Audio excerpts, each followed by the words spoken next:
মাদ্রাসা শিক্ষা বোর্ডের দাখিলের নতুন রুটিন প্রকাশ করেছে শিক্ষা মন্ত্রণালয়। তাহলে কি তোমাদের রুটিনে পরিবর্তন তারা করবে?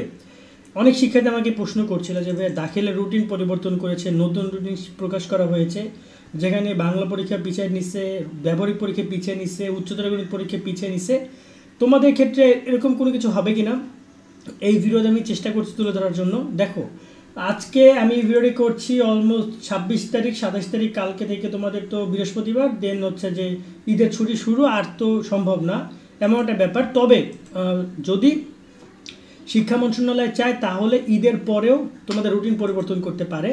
কেননা তারা দাখিল রুটিন যদি তারা 26 তারিখে পরিবর্তন করে, 26 মার্চ, তাহলে তোমাদের রুটিন পরিবর্তন করার ক্ষেত্রে তারা আমি কোনো প্রকার বাধা দেখছি না। সেক্ষেত্রে রুটিন পরিবর্তনের ব্যাপার নিয়ে আসলে ওইটা কথা হচ্ছিল যে 21 তারিখ, 22 তারিখ, 23 তারিখ, 24 তারিখ যে পরীক্ষাগুলো ছিল, 4টা টানা পরীক্ষা, এটা নিয়ে কথা হচ্ছিল।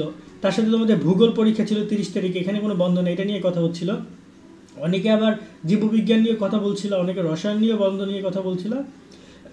ওভারঅল তোমাদের এই রুটিনটা মোটামুটি কায়দায় অনেক শিক্ষার্থী হজম করতে পারছো না।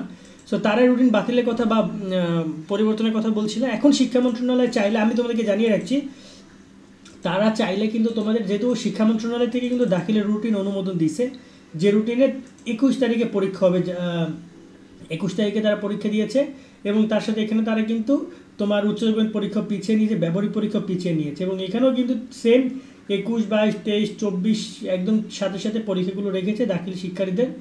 তোদের কপালে কী আছে কে জানে। যাই হোক না কেন, সবাইকে মিলে যদি এটাই বলি যে শিক্ষা মন্ত্রণালয় চাইলে ঈদের পরেও তোমাদের রুটিন পরিবর্তন করতে পারে, সেই অধিকার তাদের রয়েছে। যদি তোমরা সেরকম কোনো কিছু তাদেরকে মেসেজ দিতে পারো যে স্যার পরীক্ষার রুটিন আমাদের যথেষ্ট সমস্যা হচ্ছে, যদি সমস্যা হয় তোমাদের, দেখো তোমরা স্টুডেন্ট, আমরা অভিভাবক হিসেবে আমরা একটা জিনিস দেখছি, কিন্তু তোমরা স্টুডেন্ট হিসেবে তোমরা ঠিক অন্য কিছু ফেস করছো। এখন তোমরা যদি মনে করো রুটিন পরিবর্তন হওয়া দরকার, তোমরা কিন্তু সেটা জানাতে পারো তাদেরকে, তারা হয়তো বা রুটিন পরিবর্তন করেও দিতে পারে। আরও একটা কথা তোমাদেরকে আমি জানিয়ে রাখতে চাই, এবার তোমাদের পরীক্ষা নিয়ে শিক্ষা মন্ত্রণালয় যথেষ্ট পরিমাণ দুশ্চিন্তা করছে, এবং তোমরা জানো নিশ্চয়ই যে তোমাদের পরীক্ষা নিয়ে অনেক নির্দেশনা দিয়েছে এর আগের বছরগুলোতে। আমরা কিন্তু গত 5 বছর তোমাদের নিয়ে কাজ করছি, এর আগের বছরগুলোতে এত নির্দেশনা আমরা দেখি নাই। 144 ধারার কথা কোথাও বলা হয় না ডিসি 144 ধারা নিয়োগ দেবে। শিক্ষকদেরকে বলা হয়েছে যে শিক্ষকরা যেন একটু বেশি পরীক্ষা কেন্দ্রে গার্ড দেয় বা আগের থেকে যেন কড়াকড়ি আরোপ করে, ওরা অনেক নির্দেশনা দিয়েছে। সো এই জিনিসগুলো কিন্তু এটারই লক্ষণ যে তোমাদের পরীক্ষা নিয়ে তারা অনেকটা সিরিয়াস, এবং তারা তোমাদের পরীক্ষা সুষ্ঠুভাবে আয়োজন করার জন্য সর্বোচ্চ চেষ্টা তারা করবে। তবে কোনো কোনো ক্ষেত্রে যদি কোনো কারণে দেখা যায় যে বিশৃঙ্খলা তৈরি হয়, সেখানে সেনাবাহিনীও থাকবে, সেই বিষয়টাও কিন্তু তারা বলেছেন।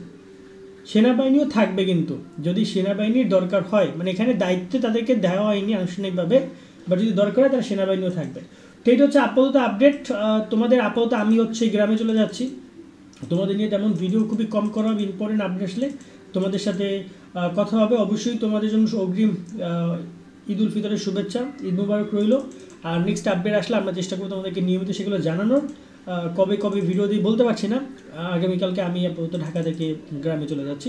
সকলে সুন্দর করে পড়ালেখা করো, মনে রাখবা ঈদ কিন্তু আগামী বছরে আসবে, কিন্তু পরীক্ষা যেহেতু একটা গুরুত্বপূর্ণ পরীক্ষা, ভালো রেজাল্ট পেলে ভালো একটা কলেজে ভর্তির সুযোগ পাবা। সো পড়াশোনার প্রতিও মনোযোগ রাখো, পুরোপুরি একদম তোমার হচ্ছে যে উইকেন্ডিং থাইকো না, ঠিক আছে? সকলে অনেক ভালো থাকবে। আল্লাহ হাফেজ।